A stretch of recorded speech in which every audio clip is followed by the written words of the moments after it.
So matatanda ang batay nga sa mga unang lumabas na update na binigyan ni Coach Tim Cone si temporary import Riley Grigsby ng humigit kumulang 4 na linggo upang patunayan ang kanyang sarili.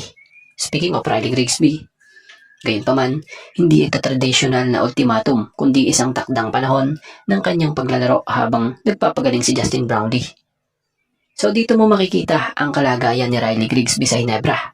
Matatandaan namang humataw nga agad itong si Riley Grigsby ng 42 points at 13 rebounds sa kanyang unang laro sa PBA Season 50 Governors Cup noong July 19, 2026. Kahit na natalo ang Hinebra sa Phoenix. So malinaw na kung ayaw mapalitan ni Riley Grigsby, dapat mas pagbutihin pa nga niya talaga at huwag bumaba ang laro niya para hindi siya mapalitan sa Hinebra. So sa mga hindi nga po nakakaalam, desidido nga po si Riley Grigsby na patunayan na kaya niyang makapagbigay ng malaking tulong para sa Hinebra. Alam din ni Riley Grigsby kung anong kalibre meron itong tila pansamantalang pinalitan niya. So panigurado, pag ganito ang kaisipan, mas may ilalabas pa itong laro sa PBA para sa Hinebra. Dahil ito ang nagsisilbing challenge sa kanya para patunayan kay Coach Tim na deserve niya yung spot talaga bilang import din ng Barangay Hinebra. So alam nyo ba, kagandahan din kay Riley Grigsby. Gusto niya umano ipakita yung sarili niyang estilo. Nasambit nga nito batay sa nakalap nating impormasyon na hindi niya susubukan na maging kopya nitong si Brownlee, kundi maglaro siya na ayon sa sarili niyang kakayanan at enerhiya. So goods na kaisipan nito dahil kagandahan kay Grigsby, kumbaga hindi niya kailangan makipagkumpetensya sa nabibigay o naibigay ni Brownlee sa laro sa Hinebra. Kumbaga, ang kanya yung maipakita niya na kaya niyang tulungan ng team at kung ano yung kaya niyang lahat-lahat na ibubuhos niya, ibibigay niya para sa team. So panigurado, kaabang-abang ito si Riley Grigsby sa mga susunod na laban ng Hinebra. So about pa sa dapat gawin nga po nitong si Riley, kailangan niya na masangkot ang kanyang mga kakampi sa opensa para hindi maging madali bantayan ang laro ng Hinebra. So mapapansin nyo, yung naging 0 assist nga po ni Riley Grigsby nung nakaraang debut niya, maiintindihan naman yun dahil sa pumapasa naman siya. Kaya lang hindi maikonekta ng teammates niya yung mga pasa niya sa opensa. Bukod pa doon, bago pa siya dito sa team ng Hinebra, so di niya pa nga po alam yung laro ng bawat isa.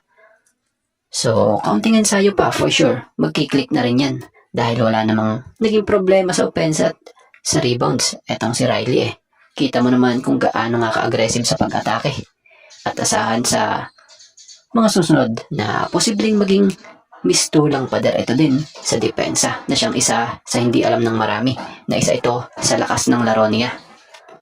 So para nga sa tuluyang mapatunayan niya na hindi siya dapat palitan, kailangan na niyang maipakita pa ang mga pambihirang mga laro niya gaya ng tulungan manalo ang koponan ng Hinebra at patunayan ang kanyang sarili kay Coach Tim Cone.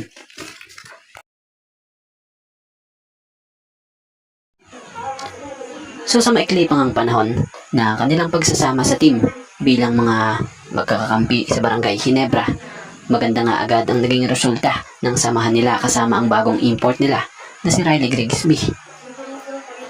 Matatanda ang si Riley Grigsby ay nagpakitang gilas agad sa kanyang debut sa PBA kung saan umiskor siya ng 42 points. So sa paglalaro niya nga po nitong si Riley Grigsby sa kanyang debut game, lumabas ang ilang estilo or style ng kanyang laro sa team. At isa nga po sa kapansin-pansin, ewan ko kung napansin nyo rin ito.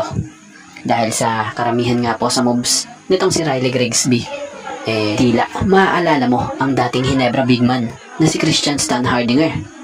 So ilan pa sa pagkakatulad nila ay ang kanilang pisikal at agresibong estilo ng pag-atake sa basket. Husay sa pagkuha ng rebounds at mataas na enerhiya sa loob ng shaded area. Kagandahan pa sa pinapakitang galawan ni Riley sa Hinebra ay ang pagiging coachable, magalang, nakikilahok, humble, na siyang gustong-gusto naman talaga ng Hinebra fans. So bagamat bago pa man, mas mag-i-improve pa yan at posible pa at malaki pa nga po ang tsansa niya talaga na lumago pa ang chemistry ni Riley Grigsby sa mga teammates nito. Dahil nakakita naman sa impresibo niyang simula na siyang may kakayahang umangkop at gabay pa nitong si Coach Tim Cone. So kailangan pa niya ng oras para masanay sa galaw ng mga kampi dahil sa pansamantala lamang siyang papalit nga po nitong na-injuring si Justin Brownlee. So bagamat marami pa naman siyang oras na makapagpapakita ng gila sa Ginebra, so mabalik tayo sa estilo pa ng paglalaro niya. Nakikita ko nga na malaki pa ang kayang igaling pa niya. Malaking tulong talaga na may kalaparan din ang kanyang pangangatawan dahil nagagamit niya ito pagsalaksak at makipagbuno sa depensa para humanap ng puntos. Bukod pa doon, aktibo din talaga siya sa ilalim para lumikom ng mga bola mula sa sablay na tira. Kagandahan pa sa kanya, may malaki siyang puso na siyang nagdadala o makapagdadala ng pisikal na laro na magbibigay puwersa sa koponan ng Barangay Ginebra.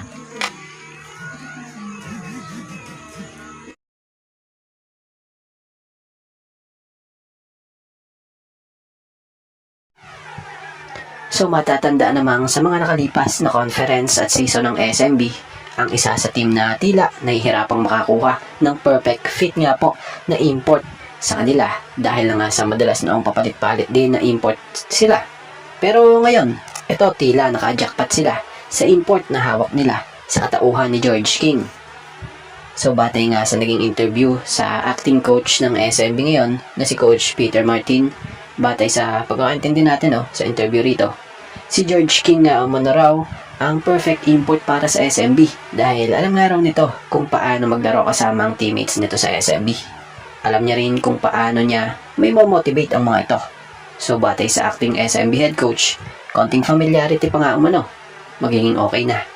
So depensa na nga lang raw, siguro mag-a-adjust pa sila na kaunti pa. So kung titingnan natin mukhang okay na okay naman ang SMB talaga kay George King. Dahil kita mo na komportable sa kanya ang mga kasamahan niya sa San Miguel. So matatandaan namang nananatili pa rin walang talo ang San Miguel Beermen matapos talunin nga ang Converge Fiber Xers sa 128-122 sa PBA 50th Season Governors Cup sa elimination. Nanguna sa panalo ng Beermen itong si George King na mayroong 41 points na sinundan ng local SMB player na si CJ Perez na mayroong 31 points. So malinaw na malaki talaga ang magiging ambag or malaki talaga ang nagiging ambag ni George King sa San Miguel Beermen sa simula ng PBA Season 50 Governors Cup. Pinangungunahan nga niya kasi ang koponan sa pamamagitan ng kanyang matinding opensa, matibay na depensa, at pagpapanatili ng malinis na record sa kanilang unang 3 laro. So alam nyo bang kasalukuyan itong nag-average ng impresibong numero na 36 points per game? Tampok ang kanyang pasabog na 41 points at 11 rebounds sa laro kontra or laban dito sa Converge Fiber Xers. Bukod sa scoring nga, alam nyo bang nag-aambag din siya kada laro ng 10 rebounds per game, 4.3 assists per game, at 2.3 steals per game kada laro sa SMB. So dyan mo makikita na tila tinuldo ka na ni King ang mga problema ng San Miguel Beermen sa pagpapalit ng import mula sa mga nakaraang conference dahil sa mabilis nitong pag-angkop sa sistema.